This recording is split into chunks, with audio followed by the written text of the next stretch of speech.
वो श्रवण करना चाहते हैं। सुंदर भजन चल रहा है तो उन्हें लगा कि विघ्न ना हो। आइए पुनः हम सभी भजन भाव में सम्मिलित हो। गोकुल में देखो वृंदावन में देखो रे, गोकुल में देखो वृंदावन में देखो रे, मुरली बाजे रे श्याम संग राधा नाचे, श्याम संग राधा नाचे रे।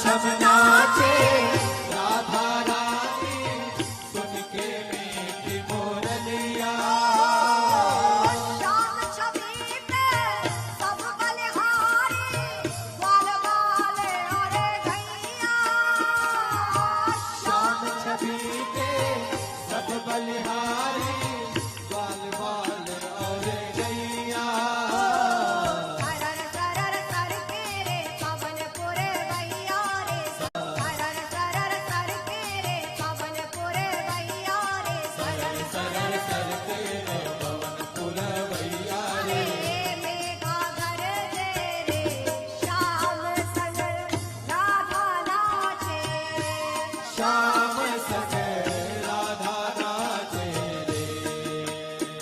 गोकुल में देखो वृंदावन में देखो रे, गोकुल में देखो वृंदावन में देखो रे, मुरली बाजे रे श्याम संग राधा नाचे, श्याम संग राधा नाचे रे।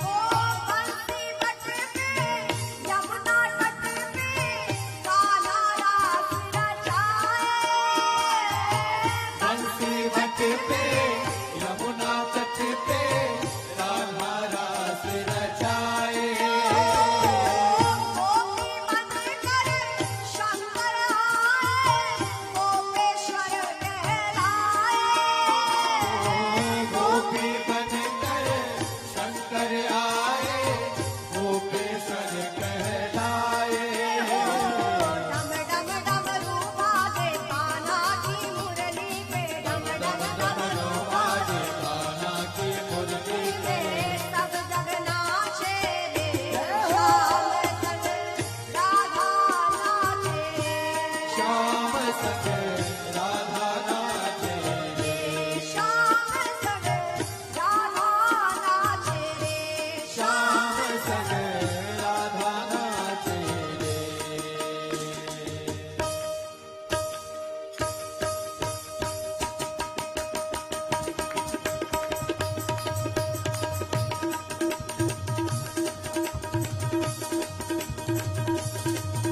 ओ रास रचो है यमुना किनारे गाना रास रचो है, रास रचो है यमुना किनारे गाना रास रचो है, रास रचो है यमुना किनारे गाना रास रचो है, रास रचो है यमुना किनारे गाना रास रचो है, यमुना किनारे गाना रास रचो है, यमुना किनारे गाना रास रचो है।